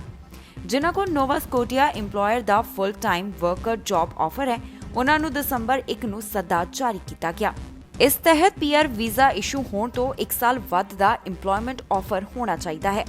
ਫੁੱਲ ਟਾਈਮ ਦਾ ਇੱਥੇ ਮਤਲਬ ਈਅਰ ਰਾਊਂਡ 30 ਘੰਟੇ ਇੱਕ ਹਫ਼ਤੇ ਵਿੱਚ ਕੰਮ ਕੀਤਾ ਹੋਣਾ ਚਾਹੀਦਾ ਹੈ। ਉਮੀਦਵਾਰ ਕੋਲ 1 ਸਾਲ ਦਾ skilled job related work experience ਹੋਣਾ ਚਾਹੀਦਾ ਹੈ। ਜਿਨ੍ਹਾਂ ਨੂੰ ਵੀ ਇਸ ਪ੍ਰੋਗਰਾਮ ਦੇ ਵਿੱਚ ਸੱਦਾ ਮਿਲਿਆ ਹੈ, ਉਹਨਾਂ ਕੋਲ ਪੂਰੀ ਐਪਲੀਕੇਸ਼ਨ NSNP ਨੂੰ ਜਮ੍ਹਾਂ ਕਰਵਾਉਣ ਦੇ ਲਈ 30 ਦਿਨ ਹਨ। ਇਸ ਅਰਜ਼ੀ ਦੇ ਨਾਲ ਉਮੀਦਵਾਰ ਨੂੰ ਲੈਂਗੁਏਜ ਟੈਸਟ ਦੀ ਕਾਪੀ, ਐਜੂਕੇਸ਼ਨ ਪ੍ਰੂਫ ਅਤੇ ਜੌਬ ਆਫਰ ਲਗਾਉਣਾ ਹੋਵੇਗਾ। ਸੋ ਦਸੰਬਰ ਮਹੀਨੇ ਦਾ ਨੋਵਾ ਸਕੋਟੀਆ ਵੱਲੋਂ ਡਰਾ ਐਲਾਨਿਆ ਗਿਆ ਹੈ, ਪਰ ਇਸ ਦੇ ਵਿੱਚ ਕਿਹਨਾਂ ਨੂੰ ਦਿੱਤਾ ਗਿਆ ਹੈ ਸੱਦਾ, ਕਿੰਨਿਆਂ ਨੂੰ ਸੱਦਾ ਦਿੱਤਾ ਗਿਆ ਹੈ, ਅਜੇ ਤੱਕ ਇਸ ਦਾ ਅੰਕੜਾ ਸਾਹਮਣੇ ਨਹੀਂ ਆਇਆ। ਕੈਨੇਡਾ PNP 2020 ਦੇ ਤਹਿਤ ਕਿੰਨੇ ਸੱਦੇ ਦਿੱਤੇ ਗਏ ਨੇ, ਇਹ ਜਾਣਕਾਰੀ ਸਾਂਝੀ ਕੀਤੀ ਗਈ ਹੈ। ਸੋ ਇਸ ਖਬਰ ਦੇ ਵਿੱਚ ਇਸ ਦੇ ਨਾਲ ਸੰਬੰਧਿਤ ਪੂਰੀ ਡਿਟੇਲ ਤੁਹਾਡੇ ਨਾਲ ਸਾਂਝੀ ਕਰਾਂਗੇ ਕਿ ਕਿਸ ਹਿੱਸੇ ਤੋਂ ਕਿੰਨੇ ਜਿਹੜੇ ਉਮੀਦਵਾਰ ਨੇ ਉਹਨਾਂ ਨੂੰ ਸੱਦਾ ਪੱਤਰ ਭੇਜਿਆ ਗਿਆ ਹੈ। ਇਸ ਨਵੰਬਰ ਕੈਨੇਡੀਅਨ ਪ੍ਰੋਵਿੰਸਸ ਨੇ ਆਸਵੰਦ ਇਮੀਗ੍ਰੈਂਟਸ ਨੂੰ ਇਮੀਗ੍ਰੇਸ਼ਨ ਪ੍ਰੋਸੈਸ ਦੇ ਵਿੱਚ ਅਗਲੇ ਰਾਊਂਡ 'ਚ ਜਾਣ ਦੇ ਲਈ ਇਨਵੀਟੇਸ਼ਨ ਜਾਣੀ ਕਿ ਸੱਦਾ ਦਿੱਤਾ। ਦ ਪ੍ਰੋਵਿੰਸ਼ੀਅਲ ਨੋਮੀਨੀ ਪ੍ਰੋਗਰਾਮ 1998 ਦੇ ਵਿੱਚ 200 ਦੇ ਕਰੀਬ ਲੋਕਾਂ ਦੇ ਕੈਨੇਡਾ 'ਚ ਦਾਖਲੇ ਦੇ ਨਾਲ ਸ਼ੁਰੂ ਹੋਇਆ ਸੀ। ਹੁਣ ਇਸ ਤਹਿਤ 80,000 ਤੋਂ ਜ਼ਿਆਦਾ PR ਦਾਖਲ ਹੋਣਗੇ। ਪਿਛਲੇ ਮਹੀਨੇ ਘੱਟੋ-ਘੱਟ 3,744 ਇਮੀਗ੍ਰੇਸ਼ਨ ਕੈਂਡੀਡੇਟਸ ਨੇ ਇਸ ਪ੍ਰੋਵਿੰਸ਼ੀਅਲ ਇਮੀਗ੍ਰੇਸ਼ਨ ਪ੍ਰੋਗਰਾਮ ਤਹਿਤ ਇਨਵੀਟੇਸ਼ਨ ਹਾਸਲ ਕੀਤੇ। PNP ਹਰ ਸਾਲ ਪਾਰਟਿਸਪੈਂਟਸ ਦੀ ਚੋਣ ਕਰਦਾ ਹੈ, ਜਿਨ੍ਹਾਂ ਨੂੰ PR ਦੇ ਲਈ ਨੋਮੀਨੇਟ ਕੀਤਾ ਜਾਂਦਾ ਹੈ। ਇਸ ਸਮੇਂ ਪ੍ਰੋਵਿੰਸਸ ਅਤੇ ਟੈਰੀਟਰੀਜ਼ ਦੇ 80 PNP ਸਟਰੀਮਸ ਹਨ, ਜਿਹੜੇ ਕਿ ਉਹਨਾਂ ਇਮੀਗ੍ਰੈਂਟਸ ਨੂੰ ਟਾਰਗੇਟ ਕਰਦੇ ਹਨ ਜੋ ਰੀਜਨ ਦੀਆਂ ਲੇਬਰ ਮਾਰਕੀਟ ਅਤੇ ਇਕਨੋਮਿਕ ਜਾਣੀ ਕਿ ਆਰਥਿਕ ਜ਼ਰੂਰਤਾਂ ਨੂੰ ਪੂਰਾ ਕਰਦੇ ਹਨ। ਜੋ ਐਕਸਪ੍ਰੈਸ ਐਂਟਰੀ ਉਮੀਦਵਾਰਾਂ ਨੂੰ ਪ੍ਰੋਵਿੰਸ ਜਾਂ ਫਿਰ ਟੈਰੀਟਰੀ ਨੋਮੀਨੇਟ ਕਰਦੀ ਹੈ, ਉਹਨਾਂ ਨੂੰ ਹੋਰ 600 ਪੁਆਇੰਟਸ ਮਿਲਦੇ ਹਨ। ਬ੍ਰਿਟਿਸ਼ ਕੋਲੰਬੀਆ ਦੇ ਵਿੱਚ 360 ਕੈਂਡੀਡੇਟਸ ਨੂੰ ਨਵੰਬਰ 24 ਨੂੰ ਪ੍ਰੋਵਿੰਸ਼ੀਅਲ ਨੋਮੀਨੇਸ਼ਨ ਦੇ ਲਈ ਸੱਦਾ ਦਿੱਤਾ ਗਿਆ। ਮੈਨੀਟੋਬਾ ਦੇ ਵਿੱਚ 196 ਉਮੀਦਵਾਰਾਂ ਨੂੰ ਨਵੰਬਰ 19 ਨੂੰ ਸੱਦਾ ਦਿੱਤਾ ਗਿਆ। ਓਨਟਾਰੀਓ ਨੇ ਨਵੰਬਰ 26 ਨੂੰ employer job offer internal student stream ਨੂੰ ਚਾਲੂ ਕੀਤਾ ਅਤੇ ਫਿਰ ਟੈਕਨੀਕਲ ਡਿਫਿਕਲਟੀਜ਼ ਦੇ ਕਾਰਨ ਬੰਦ ਕਰ ਦਿੱਤਾ ਗਿਆ। ਹਿਊਮਨ ਕੈਪੀਟਲ ਪ੍ਰਾਇਓਰਿਟੀ ਸਟਰੀਮ ਜ਼ਰੀਏ ਨਵੰਬਰ 12 ਨੂੰ ਐਕਸਪ੍ਰੈਸ ਐਂਟਰੀ ਉਮੀਦਵਾਰਾਂ ਦੇ ਲਈ 443 ਨੋਟੀਫਿਕੇਸ਼ਨ ਮਿਲੇ। ਨਵੰਬਰ 4 ਨੂੰ ਫ੍ਰੈਂਚ ਸਪੀਕਿੰਗ ਸਕਿਲਡ ਵਰਕਰ ਅਤੇ ਸਕਿਲਡ ਟ੍ਰੇਡਸ ਸਟਰੀਮ ਤਹਿਤ 726 ਇਨਵੀਟੇਸ਼ਨ ਦਿੱਤੇ ਗਏ। ਪ੍ਰਿੰਸ ਐਡਵਰਡ ਦੇ ਵਿੱਚ 221 ਉਮੀਦਵਾਰਾਂ ਨੇ ਲੇਬਰ ਐਂਡ ਐਕਸਪ੍ਰੈਸ ਐਂਟਰੀ ਜ਼ਰੀਏ ਅਪਲਾਈ ਕੀਤਾ ਅਤੇ business work permit entrepreneur category ਅਧੀਨ 33 ਸੱਦੇ ਦਿੱਤੇ ਗਏ। ਓਨਟਾਰੀਓ ਦੇ ਵਿੱਚ ਕੋਵਿਡ-19 ਵਾਇਰਸ ਦੇ ਫੈਲਾਅ ਨੂੰ ਰੋਕਣ ਵਾਸਤੇ ਸਖਤ ਪਾਬੰਦੀਆਂ ਲਗਾਈਆਂ ਗਈਆਂ। ਨਾਨ ਐਸੈਂਸ਼ੀਅਲ ਜਾਣੀ ਕਿ ਗੈਰ ਜ਼ਰੂਰੀ ਸਟੋਰਸ ਨੂੰ ਬੰਦ ਕਰਨ ਦਾ ਐਲਾਨ ਕੀਤਾ ਗਿਆ ਸੀ। ਅਜਿਹੇ ਦੇ ਵਿੱਚ ਰੀਟੇਲਰਸ ਇਹ ਮੰਗ ਕਰ ਰਹੇ ਨੇ ਕਿ ਉਹਨਾਂ ਦੇ ਨਾਨ ਐਸੈਂਸ਼ੀਅਲ ਸਟੋਰਸ ਨੂੰ ਖੋਲ੍ਹਣ ਦੀ ਇਜਾਜ਼ਤ ਦਿੱਤੀ ਜਾਵੇ। ਪ੍ਰੀਮੀਅਰ ਡਗ ਫੋਰਡ ਨੂੰ ਉਹਨਾਂ ਨੇ ਇੱਕ ਲੈਟਰ ਲਿਖਿਆ ਹੈ। ਇਸ ਦੇ ਉੱਪਰ ਕਈ ਵੱਡੇ ਰੀਟੇਲਰਸ ਨੇ ਵੀ ਸਾਈਨ ਕੀਤੇ ਨੇ। ਉਹਨਾਂ ਇਹ ਮੰਗ ਕੀਤੀ ਹੈ ਜਿਨ੍ਹਾਂ ਖੇਤਰਾਂ ਦੇ ਵਿੱਚ ਜ਼ਿਆਦਾ ਕਰੋਨਾ ਵਾਇਰਸ ਦਾ ਪ੍ਰਭਾਵ ਹੈ, ਉੱਥੇ 25% ਦੀ ਸਮਰੱਥਾ ਦੇ ਨਾਲ ਜਾਣੀ ਕਿ 25% ਦੀ ਕੈਪੈਸਿਟੀ ਦੇ ਨਾਲ ਇਹਨਾਂ ਸਟੋਰਸ ਨੂੰ ਖੋਲ੍ਹਿਆ ਜਾਵੇ। ਉਹਨਾਂ ਕਿਹਾ ਹੈ ਕਿ ਉਹਨਾਂ ਦੇ ਕੰਮ ਦੇ ਉੱਪਰ ਅਸਰ ਪੈ ਰਿਹਾ ਹੈ। ਜ਼ਿਕਰ ਉਹਨਾਂ ਕੀਤਾ ਟੋਰਾਂਟੋ ਤੇ ਪੀਲ ਰੀਜਨ ਦਾ ਕਿ ਇੱਥੇ ਲਾਕਡਾਊਨ ਲਗਾਇਆ ਗਿਆ, ਪਰ ਇਸ ਦੇ ਬਾਵਜੂਦ ਵੀ ਪਾਬੰਦੀਆਂ ਦੇ ਬਾਵਜੂਦ ਵੀ ਜਿਹੜੇ ਮਾਮਲੇ ਨੇ ਉਹ ਸਾਹਮਣੇ ਲਗਾਤਾਰ ਆ ਰਹੇ ਨੇ। ਓਨਟਾਰੀਓ ਦੇ ਵਿੱਚ ਰੀਟੇਲਰਸ ਨੇ ਨਾਨ ਐਸੈਂਸ਼ੀਅਲ ਜਾਣੀ ਕਿ ਗੈਰ ਜ਼ਰੂਰੀ ਸਟੋਰਸ ਨੂੰ ਖੋਲ੍ਹਣ ਦੀ ਮੰਗ ਕੀਤੀ ਹੈ। ਉਹਨਾਂ ਕਿਹਾ ਹੈ ਕਿ ਪਾਬੰਦੀਆਂ ਕੰਮ ਨਹੀਂ ਕਰ ਰਹੀਆਂ। ਇਹ ਮੰਗ 50 ਰਿਟੇਲਰਸ ਦੇ ਗਰੁੱਪ ਵੱਲੋਂ ਕੀਤੀ ਗਈ ਹੈ। ਜਿਨ੍ਹਾਂ ਖੇਤਰਾਂ ਦੇ ਵਿੱਚ ਲਾਕਡਾਊਨ ਹੈ, ਉੱਥੇ 25% ਦੀ ਕੈਪੈਸਿਟੀ ਦੇ ਨਾਲ ਇਹਨਾਂ ਸਟੋਰਸ ਨੂੰ ਖੋਲ੍ਹਣ ਦੀ ਗੱਲ ਕਹੀ ਗਈ ਹੈ। ਉਹਨਾਂ ਕਿਹਾ ਕਿ ਅਸੀਂ ਕਦਰ ਕਰਦੇ ਹਾਂ ਇਹਨਾਂ ਪਾਬੰਦੀਆਂ ਦੀ, ਕਿਉਂਕਿ ਇਹ ਸਾਡੇ ਵਾਸਤੇ ਹੀ ਲਗਾਈਆਂ ਗਈਆਂ ਨੇ, ਪਰ ਇਸ ਦਾ ਅਸਰ ਉਹਨਾਂ ਦੇ ਕੰਮਕਾਜ ਦੇ ਉੱਪਰ ਪੈ ਰਿਹਾ ਹੈ। ਉਹਨਾਂ ਪ੍ਰੀਮੀਅਰ ਡਗ ਫੋਰਡ ਨੂੰ ਲੈਟਰ ਲਿਖਿਆ ਹੈ। ਇਸ ਪੱਤਰ ਦੇ ਉੱਪਰ ਕਈ ਵੱਡੇ ਰੀਟੇਲਰਸ ਨੇ ਵੀ ਸਾਈਨ ਕੀਤੇ ਹਨ। ਇਸ ਦੇ ਵਿੱਚ Hudson Bay Company, Canadian Tire, IKEA Canada, Roots and Staples Canada ਸ਼ਾਮਿਲ ਹਨ। ਉਹਨਾਂ ਕਿਹਾ ਕਿ ਜੋ ਲਾਕਡਾਊਨ ਟੋਰਾਂਟੋ ਅਤੇ ਪੀਲ ਰੀਜਨ ਦੇ ਵਿੱਚ ਲਗਾਇਆ ਗਿਆ ਹੈ, ਉਸ ਦੇ ਨਾਲ ਕੇਸਾਂ ਦੇ ਵਿੱਚ ਕੋਈ ਵੀ ਗਿਰਾਵਟ ਦੇਖੀ ਨਹੀਂ ਗਈ। ਦੱਸ ਦਈਏ ਕਿ ਇਹ ਸਾਰੀਆਂ ਪਾਬੰਦੀਆਂ ਕੈਨੇਡਾ ਦੇ ਵਿੱਚ ਕੋਵਿਡ ਕੇਸਾਂ ਨੂੰ ਕੰਟਰੋਲ ਕਰਨ ਦੇ ਲਈ ਲਗਾਈਆਂ ਗਈਆਂ ਨੇ। ਰੋਜ਼ਾਨਾ ਸਾਹਮਣੇ ਆ ਰਹੇ ਕੇਸਿਸ ਦੇ ਚੱਲਦਿਆਂ ਟੋਰਾਂਟੋ ਤੇ ਪੀਲ ਰੀਜਨ ਦੇ ਵਿੱਚ ਵੀ ਸਖਤੀ ਕੀਤੀ ਗਈ ਸੀ, ਜਿਸ ਦੇ ਚੱਲਦਿਆਂ ਨਾਨ ਐਸੈਂਸ਼ੀਅਲ ਸਟੋਰਸ ਬੰਦ ਕੀਤੇ ਗਏ, ਪਰ ਹੁਣ ਇਹਨਾਂ ਨੂੰ ਖੋਲ੍ਹਣ ਦੀ ਮੰਗ ਉੱਠ ਰਹੀ ਹੈ। ਇਸੇ ਦੇ ਚੱਲਦਿਆਂ ਹੀ ਇਹਨਾਂ 50 ਰਿਟੇਲਰਸ ਦੇ ਗਰੁੱਪ ਵੱਲੋਂ ਇੱਕ ਪੱਤਰ ਡਗ ਫੋਰਡ ਨੂੰ ਲਿਖਿਆ ਗਿਆ ਹੈ। ਕੋਵਿਡ-19 ਵੈਕਸੀਨ ਦਾ ਇੰਤਜ਼ਾਰ ਸਾਰੇ ਦੇਸ਼ਾਂ ਵੱਲੋਂ ਕੀਤਾ ਜਾ ਰਿਹਾ ਹੈ। ਅਮਰੀਕਾ ਨੇ ਇਸ ਦੇ ਨਾਲ ਸੰਬੰਧਿਤ ਜਾਣਕਾਰੀ ਸਾਂਝੀ ਕੀਤੀ ਹੈ। ਉਹਨਾਂ ਕਿਹਾ ਕਿ ਜਦੋਂ ਅਮਰੀਕਾ ਦੇ ਵਿੱਚ ਇਹ ਵੈਕਸੀਨ, ਇਹ ਟੀਕਾ ਉਪਲਬਧ ਹੋ ਜਾਏਗਾ ਤਾਂ ਸਭ ਤੋਂ ਪਹਿਲਾਂ ਜਿਹੜੇ ਹੈਲਥ ਵਰਕਰਸ ਨੇ ਉਹਨਾਂ ਨੂੰ ਇਹ ਵੈਕਸੀਨੇਸ਼ਨ ਕੀਤੀ ਜਾਏਗੀ। ਜਦੋਂ ਅਮਰੀਕਾ ਦੇ ਵਿੱਚ ਕੋਵਿਡ-19 ਵੈਕਸੀਨ ਆ ਜਾਵੇਗੀ ਤਾਂ ਅਮਰੀਕਾ ਦੇ ਵਿੱਚ ਸਭ ਤੋਂ ਪਹਿਲਾਂ ਹੈਲਥ ਵਰਕਰਸ ਨੂੰ ਇਹ ਕਰੋਨਾ ਟੀਕਾ ਲਗਾਇਆ ਜਾਵੇਗਾ। ਇਹ ਜਾਣਕਾਰੀ ਅਮਰੀਕਾ ਦੇ centers for disease control and prevention ਨੇ ਸਾਂਝੀ ਕੀਤੀ ਹੈ, ਜਿਸ ਵਿੱਚ ਉਹਨਾਂ ਕਿਹਾ ਹੈ ਕਿ ਸਭ ਤੋਂ ਪਹਿਲਾਂ ਹੈਲਥ ਵਰਕਰਸ ਅਤੇ ਨਰਸਿੰਗ ਹੋਮ ਦੇ ਕਰਮਚਾਰੀਆਂ ਨੂੰ ਕਰੋਨਾ ਵੈਕਸੀਨ ਦੀ ਡੋਜ਼ ਦਿੱਤੀ ਜਾਵੇਗੀ। Centers for disease control and prevention ਦੀ ਕਮੇਟੀ ਨੇ ਇਸ ਸੰਬੰਧ ਦੇ ਵਿੱਚ ਸਹਿਮਤੀ ਪ੍ਰਗਟਾਈ ਹੈ। CDC ਦੇ ਵੈਕਸੀਨੇਸ਼ਨ ਦੀ ਡਾਇਰੈਕਟਰ ਨੈਂਸੀ ਨੇ ਉਮੀਦ ਪ੍ਰਗਟਾਈ ਹੈ ਕਿ ਵਧੇਰੇ ਪ੍ਰੋਵਿੰਸ਼ੀਅਲ ਅਤੇ ਲੋਕਲ ਹੈਲਥ ਆਫਿਸ 3 ਹਫ਼ਤਿਆਂ ਦੇ ਅੰਦਰ ਆਪਣੇ ਸਿਹਤ ਕਰਮਚਾਰੀਆਂ ਦਾ ਟੀਕਾਕਰਨ ਜਾਣੀ ਕਿ ਵੈਕਸੀਨੇਸ਼ਨ ਕਰਨ ਦੇ ਵਿੱਚ ਸਮਰੱਥ ਹੋਣਗੇ। ਉਹਨਾਂ ਕਿਹਾ ਕਿ ਨਰਸਿੰਗ ਹੋਮਸ ਦੇ ਕਰਮਚਾਰੀਆਂ ਨੂੰ ਵਾਇਰਸ ਦੀ ਲਪੇਟ ਵਿੱਚ ਆਉਣ ਦਾ ਸਭ ਤੋਂ ਜ਼ਿਆਦਾ ਖਤਰਾ ਰਹਿੰਦਾ ਹੈ। CDC ਨੇ ਦਸੰਬਰ ਦੇ ਆਖਿਰ ਤੱਕ ਕਰੋਨਾ ਵੈਕਸੀਨ ਦੀਆਂ 4 ਕਰੋੜ ਖੁਰਾਕਾਂ ਉਪਲਬਧ ਹੋਣ ਦੀ ਉਮੀਦ ਪ੍ਰਗਟਾਈ ਹੈ, ਜਿਨ੍ਹਾਂ ਵਿੱਚੋਂ 50 ਲੱਖ ਤੋਂ 1 ਕਰੋੜ ਖੁਰਾਕਾਂ ਨੂੰ ਹਰ ਹਫ਼ਤੇ ਵੈਕਸੀਨੇਸ਼ਨ ਦੇ ਲਈ ਵੈਲਿਡ ਕੀਤਾ ਜਾਵੇਗਾ। ਦੱਸੀਏ ਕਿ ਅਮਰੀਕਾ ਦੇ ਵਿੱਚ ਸਭ ਤੋਂ ਜ਼ਿਆਦਾ ਕੋਵਿਡ-19 ਦਾ ਪ੍ਰਭਾਵ ਹੈ, ਜਿਸ ਦੇ ਚੱਲਦਿਆਂ ਹੁਣ ਇਸ ਵਾਇਰਸ ਨੂੰ ਕੰਟਰੋਲ ਕਰਨਾ ਬਹੁਤ ਜ਼ਿਆਦਾ ਇੱਥੇ ਜ਼ਰੂਰੀ ਹੈ। ਕੋਵਿਡ-19 ਦੇ ਨਾਲ ਸਭ ਤੋਂ ਜ਼ਿਆਦਾ ਪ੍ਰਭਾਵਿਤ ਦੇਸ਼ ਅਮਰੀਕਾ ਹੈ। ਅਜਿਹੇ ਦੇ ਵਿੱਚ ਹੁਣ ਜੋ ਸਥਿਤੀ ਹੈ ਉਸ ਨੂੰ ਕਾਬੂ ਦੇ ਵਿੱਚ ਕਰਨਾ, ਕੋਵਿਡ-19 ਦੇ ਮਾਮਲਿਆਂ ਨੂੰ ਕੰਟਰੋਲ ਕਰਨਾ ਬੇਹੱਦ ਲਾਜ਼ਮੀ ਹੋ ਜਾਂਦਾ ਹੈ। ਅਜਿਹੇ ਦੇ ਵਿੱਚ ਅਮਰੀਕਾ ਅੰਦਰ ਮੁੜ ਤੋਂ ਪਾਬੰਦੀਆਂ ਲਗਾਈਆਂ ਜਾ ਰਹੀਆਂ ਨੇ।